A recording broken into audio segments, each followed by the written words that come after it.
obviously everyone watching this will be aware of the amount of content we've published recently around remote service and augmented reality being a sophisticated layer of that.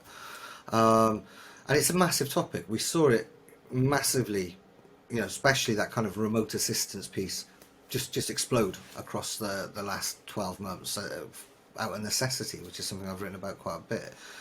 But were you were quite far forward in that process already, weren't you? I mean, how long have you been using the tools that you've been using?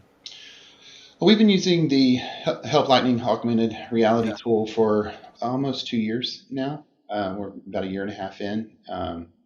We were fortunate enough to be on site at Rico's center and get to observe it. And I was like, ooh, that looks like fun. We should use that. And all of the ideas and how we could improve things and customer interactions and technician interactions and just improving the ability of our internal staff and level two support to troubleshoot and diagnose, make sure we send the right part one time.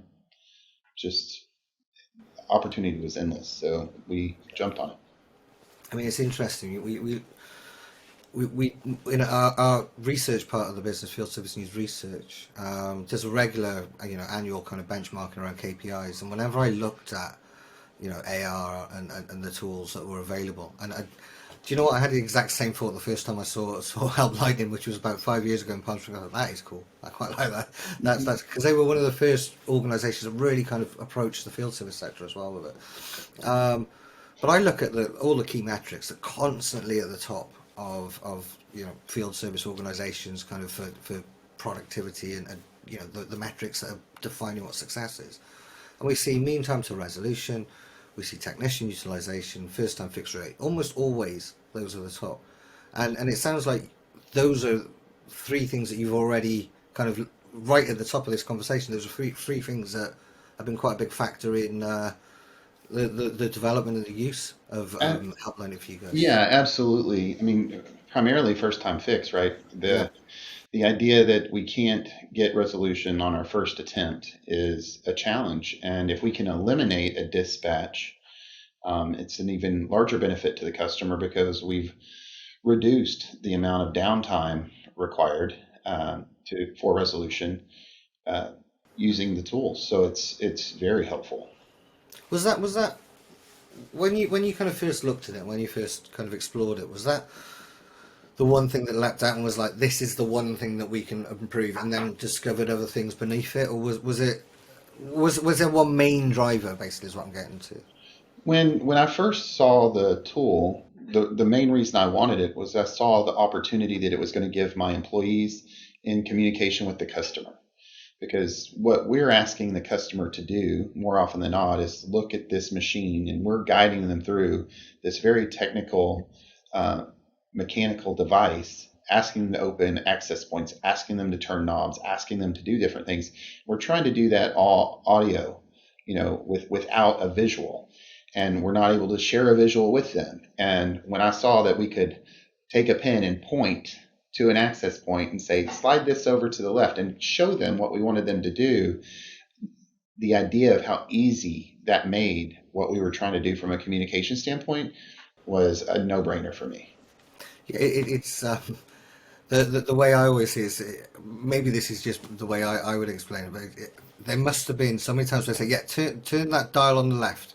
No, the other left. That's it. It's The thing is, you don't know that they're doing it on the wrong left. yeah, true. But like, I did it. Okay, it's not working. Now I need to send a technician out. And the technician gets out there, and they were just doing it wrong, right? Yeah, And yeah. it's very simple. So you did have a layer of remote assistance baked in before you kind of implemented the Help Lightning solution. You were doing things. What was it? Just on the phone? Did you ever Yeah, we were doing go that things on the halfway phone, out? and we can see what the employees are doing with the device. So we have monitoring software layered into our unit, so we can tell what doors are opening, different things. So we can get a general idea of what they're doing, but we can't see specifics down to individual components and then different things like that. And that's where the adding the layer of the augmented reality piece really adds value. Did you ever? Was there ever a halfway in between? Did you ever trial like I don't know, FaceTime or something like that, like video, because that's We something that a lot of would. people push back on me and say, well, why go to that AR solution when I could just use, Skype or FaceTime? Did you ever go in between, and what was the difference? We did, and you can, you know, we would talk to the customer. Well, if you could FaceTime, if you could do whatever, it really depended on their phones and their comfortability with it and all those challenges. Um, but at the end of the day, you can't reach into it. You can't point. You can't take a screenshot. I can't capture a picture off of it. There's there's so many layers to what we use Help Lightning for that has improved our business outside of just the customer experience, the ability to capture pictures, to be able to invoice appropriately. If the customer has damaged the unit in some way, we can capture a picture of it when we're using Help Lightning. We can use that for backup on our invoicing when we bill them. There's thousands, hundreds of thousands of dollars that's spent on out of scope charges that it adds the ability for us to do it with confidence and say we have the proof. Here's what happened, and it's really helped our business from that standpoint. Yeah, so that's interesting. So there's because we look at the one side of things where it's well, there's two sides, I suppose. There's the customer engagement piece and the customer interaction, which you touched on at the beginning. Then there is the quicker resolution and the improvement of first time fix. But of course, the bit that you're touching on, there's this whole documentation area. And Hmm. again, just go back to that, is that something that you guys kind of, as you start, once you started the rollout, once you started implementing it, it's like, we can see what else we can do, and there's almost, it opens up a doorway of multiple paths, I suppose. In all reality, I mean, as soon as we saw the tool, I listed off 10 or 15 things that we could use it for. It was it was that clear to me that we could add value with this software, that it was just, hey, if we can do this and I can back up this, and then I've got, more coverage here.